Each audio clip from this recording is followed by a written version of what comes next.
Welcome to Teja TV news. Nizamabad జిల్లా మోత్తాడు మండలం గాండ్లపేట గ్రామ శివార్లో వరద కాలువకు భారీ గండి పడింది. సుమారు 122 కిలోమీటర్ల పొడవైన శ్రీరామ్ సాగర్ ప్రాజెక్టు నుండి మిడ్డు మానేరు వరకు నిర్మించిన ఈ వరద కాలువకు గండి పట్టడంతో పెద్దవాగులోకి నీరు వృధాగా పోతుంది.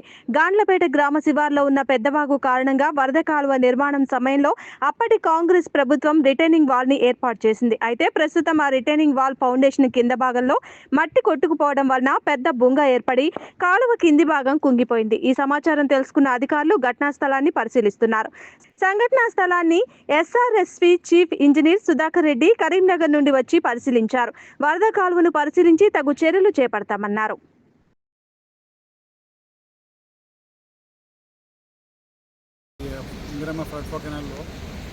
రికార్డ్ ఫ్లడ్ అంటే మనం మిడ్ మానేరుకు దగ్గర 50 టీఎంసీ పైన మేము ఇక్కడి నుంచి 20,000 క్యూసెక్లతో సప్లై చేయడం జరిగింది. లాంగ్ టర్మ్ అంటే ఎఫ్ఎఫ్సి వర్క్ కంప్లీట్ అయినప్పటి నుంచి కూడా లాంగ్ టర్మ్లో సప్లై చేయడం జరిగింది.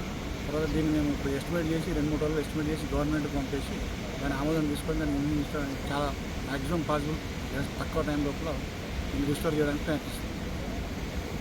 ఈ సీజన్కు రైతులకు వాటర్ అంతా సార్ ఆల్మోస్ట్ ఖరీఫ్ మనకు ఎండింగ్కి వచ్చింది. ఇప్పుడు ఆల్మోస్ట్ రబీ కల్లా అందిస్తుంది.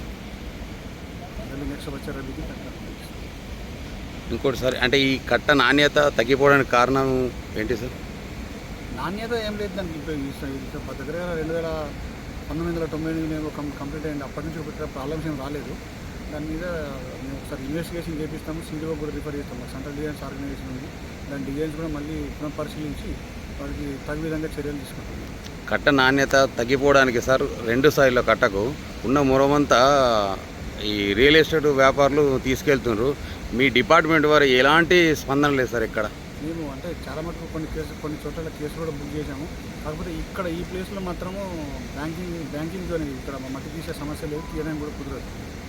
అంటే కట్ట పొంటి సార్, కాలువ పొంటి. ఎందుకంటే ఇట్లనే ఇంకో తోట మట్టి అంతా తీసుకోపోయాక మళ్ళీ ఇట్లాంటి పరిస్థితి ఎదురవుతుంది కదా సార్? బ్యాంకింగ్ జోన్లలో మట్టి తీయరాదు.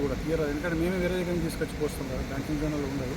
కానీ కటింగ్ జోన్లలో ఉన్న దగ్గర ఎక్కడైతే మనం అటువంటి సంఘటనలు జరిగినాయో వాటి మీద మేము చర్యలు తీసుకున్నాం. కొన్ని చోట్ల కేసులు కూడా బుక్ చేసాం.